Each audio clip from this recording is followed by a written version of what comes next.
Please help support the channel by visiting our Amazon store for items like the Razer Kiyo webcam, affiliate link below.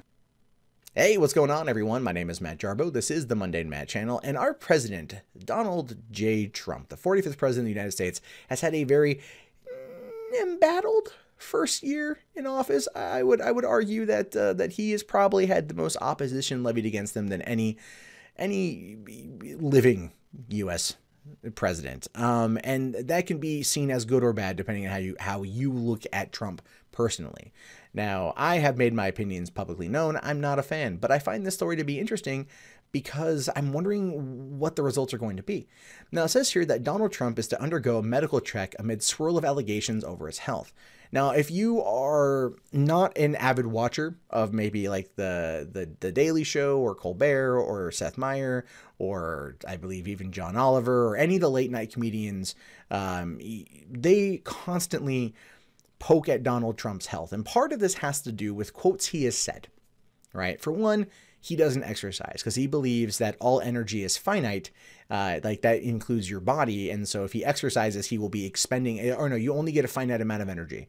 And if you exercise, you are expending it. I don't know about that, man. Like, I mean, I don't want to get fatter. And I already know that I've got a few extra pounds on me, more than a few. I'm working on it. Anyway, so basically there's that. And you've also got him eating McDonald's, and there's a reason for that, too. He eats McDonald's a lot because he believes that no one's going to try to kill him. Now, the thing is, when I first heard that, I'm like, well, that makes sense. That's interesting.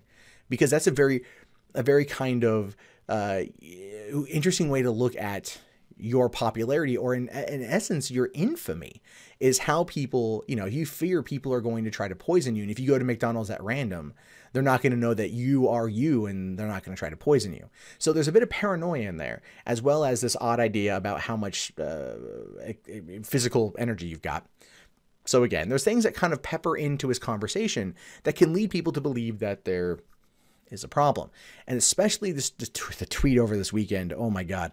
But we'll get to that here.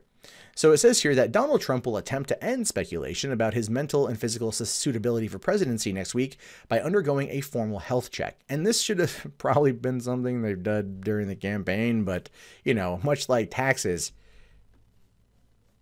no one's really going to fight him on it. Or, well, he's not going to listen if anyone is.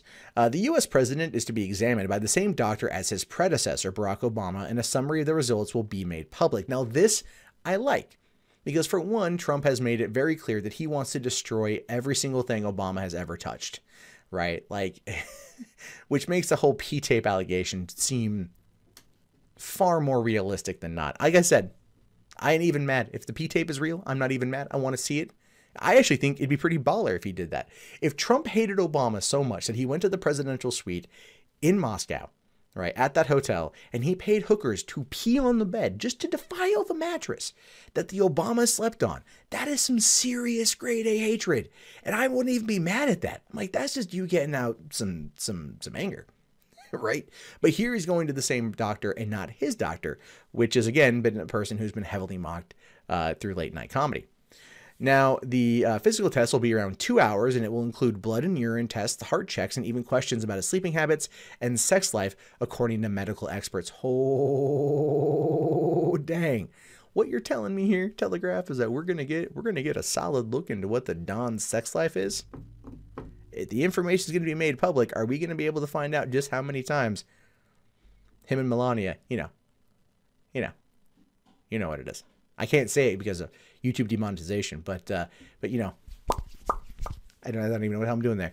Little bit of this, little bit of this, maybe a little bit of this, right? I mean, I don't know. I'm just saying. Anything happened? But are we gonna find out? I want to know if we're gonna be able to find out like what his like masturbatory habits are, because that would just be odd. That's like odd information. Like I don't need to know. I don't even really want to know. But if someone was like, I know how many times a year Donald Trump masturbates, I'd be like, my brain is a treasure trove of nonsense and useless trivia. Lay it on me. And eventually it would pop up somewhere in some bar trivia. They'd ask the question, oh, right, presidents for 200. How many times a year did Donald Trump masturbate? Like, oh, I know this answer. Anyway, so there's that. Uh, it will be carried out by the Walter Reed National Military Medical Center on the edge of Washington, D.C., the country's largest military hospital, on Friday. By undergoing the first formal medical check since entering the White House, Mr. Trump hopes to put to bed allegations about his mental state that emerged this week.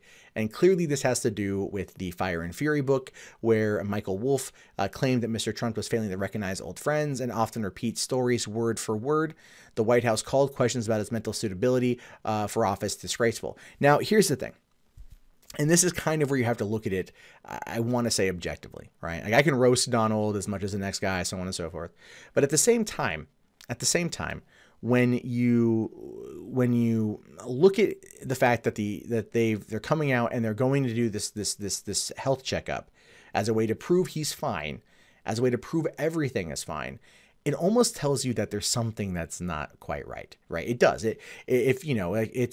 It's when they were, trying to send a cease and desist over this book, which, by the way, I've been reading, and it's really, really, really interesting how it goes through like the each person in the White House and what happened in the early days.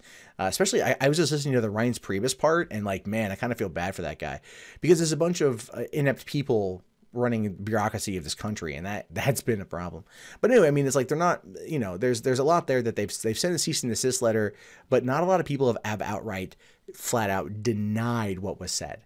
I mean, Bannon himself today came out and said that he apologizes for the words that were in the book, therefore admitting that they were real, which then lends credibility to other parts of the story, which is then not going to be something that's going to be easily deflectable by the administration, which is probably why they're doing this. This is just another way to show that everything is fine. And I'm sure that the 71-year-old president is probably going to come out with a relatively normal bill of health for the person his age. The doctor will probably say, like, look, you need to stop eating KFC, you need to start having salads, you need to start masturbating at least once a day to make sure your prostate's working properly. And if not, Melania can get in there with 2 fingers, push right to the left, and she'll help you out. The point is like, that's what you're going to need to do. Now it says, however, those hoping for a tell-all medical reveal may end up disappointed, according to Arthur Kaplan, the founding head of the Division of Medical Ethics at NYU School of Medicine. I already don't like where this is going, because earlier my joke was, are we going to learn this private information about the president? And then they're telling me now, no. Not a fan. Not a fan of you, Arthur Kaplan, you head of Division of Medical Ethics. No, I'm kidding. The president has the same right as any citizen of the United States to keep his medical information private. He told the Sunday Telegraph, there's never been legislation requiring that he does otherwise. Now, the thing is, if they are going to make this information public, they are probably going to, block out certain things, but keep certain things there. The examination is merely a custom that has become the norm for presidents in recent years, rather than a constitutional or congressional requirement. Actually, I would argue that in some cases it probably needs to be a congressional requirement, just to make sure, like, the president's not, going toe-to-toe with a little foreskin-headed mini-man out of North Korea about who's got the larger button on their desk that can, launch a nuclear missile. We know for certain that Donald Trump has a button on his desk for Diet Coke. I just really hope he doesn't make that mistake. But of course, no. They've already come out and said that there's no way that the button launches the nukes. There's a whole process. Remember, Hillary Clinton herself said it was like 30 seconds.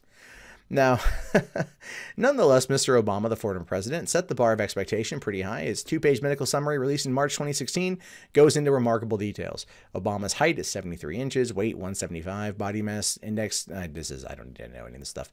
Okay, so and it does say here everything from alcohol drinking habits occasionally and in moderation to his use of nicotine gum and cholesterol levels were spelled out in the official release. The specificity has raised hopes that some of Trump's mysteries can finally be solved. Is he really 6 feet 3 inches tall, as the president has claimed, despite evidence to the contrary? Has a diet known to lean towards cheeseburgers and KFC had any impact on the well-being of the oldest man ever elected U.S. president? In the end, these are valid questions. They are legitimately valid. And the reason why is because the health and mental stability of a president is clearly something that we all want. The last thing we want is like another Howard Hughes up there growing, not that Howard Hughes is ever president, but like someone like Howard Hughes, bottling their urine and letting their fingernails grow long. Like, we don't want that. We want to make sure they're okay. And I think that, I would say that for any president, truly. I mean, like, if Hillary Clinton was president, I'm pretty sure we would, get a medical report talking about a slow burn hysterectomy. So there'd be something there. But the president has the power to hold back any details he wishes, as did Mr. Obama, whose clean bill of health came back with barely a single negative point. It will not be the first time Mr. Trump has released medical records facing calls for transparency during the 2016 election campaign. The candidate's personal physician put out a statement. Again, that particular person has been called into question because he kind of looks like a cartoon hippie doctor. Saying here that Mr. Trump has suffered no form of cancer, never had a hip, knee, or shoulder replacement or any other orthopedic surgery. That's fine. If elected, Mr. Trump I can state unequivocally that will be the healthiest individual ever elected to president.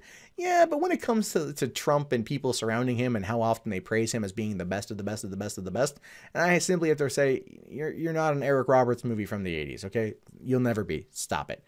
So I always take that with, like, a huge grain of salt. Reports on how a glowing assessment was procured, written in 5 minutes while a limo sent by Mr. Trump waited outside, according to NBC News, dented its impact. Exactly. When the doctor is like, you send a limo to the guy. All right, jot me a note. You're the healthiest president ever, sir. Here you go. I'll take my check, please.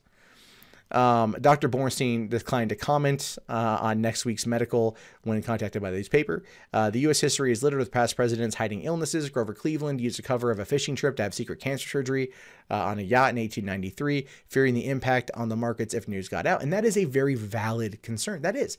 If a president is seen as being unhealthy or unfit for office, it will have an impact on the economy. When Trump was elected that night, that infamous night that apparently Melania cried and so did many other people on the left, I just sat home going like, wow, holy shit, I'm going to make videos talking about this. And I actually made the most money ever on my channel on election day because I talked about it. So thanks, Donald. Anyway, the point is that it can the Dow went up, right? Everything's gone up since then. If this were to come out negatively against Donald Trump, that would definitely have an impact, right? That would definitely have an impact on the situation as a whole. Franklin Roosevelt was said to have hidden the fact that he was at death's door when he sought re-election in November 1944. He won but passed away within 6 months. And is only recently that the full scale of John F. Kennedy's numerous medical problems and the drugs he used to relieve the pain have come to light. The lack of legal requirements for presidents to publish medical examination results have led to calls for the custom become a rule, and I agree. I mean, here's the thing. Back during Bush's presidency, like GW, there was a time he had to go get like a 2-hour operation and he had to go under anesthesia. And at that moment, they made Dick Cheney acting president, right, as is customary. That was something that wasn't heavily talked about. It was not hidden, but it also wasn't heavily spread. This is a situation where if Donald Trump had to go in for any kind of surgery and Mike Pence was, basically kind of put in power for that moment of time, there would be a media frenzy over it. And this particular story is going to be a media frenzy.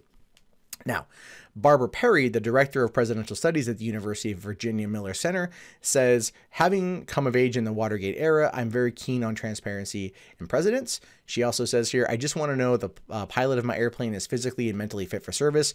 The American people have a right to know the condition of their candidates and presidents. And that is very true. And on Friday, he'll definitely do that. And trust me, America will be watching, mostly because the news media, when the story goes big tomorrow morning, is going to be talking about it nonstop all week. And it's entirely possible that this conversation, that this entire thing is being done as a way to deflect from Donald Trump, as being a way to, or deflect from the book, the Fire and Fury book. It's entirely possible that that is what's going on. And I wouldn't put it past him to actually be using it as a way to kind of draw some fire away from that. Same with the Bannon thing. And you know what? I'm okay with that, actually. I'm okay with that because I want to know that Trump is physically well enough, both mentally, physically, everything, to lead the country. Whether I don't agree with everything that he does, I don't agree with a lot that he does, but I still want him to be competent enough to make sure that we don't do anything stupid. I got a baby girl in the next room. I want her to inherit a better planet. I want her to inherit a better America.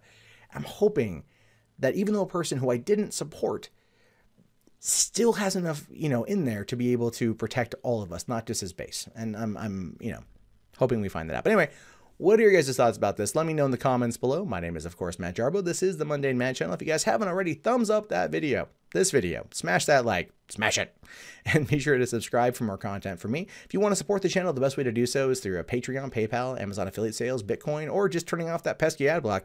And if you want to see more content from me, and I hope you do, you can do so right now.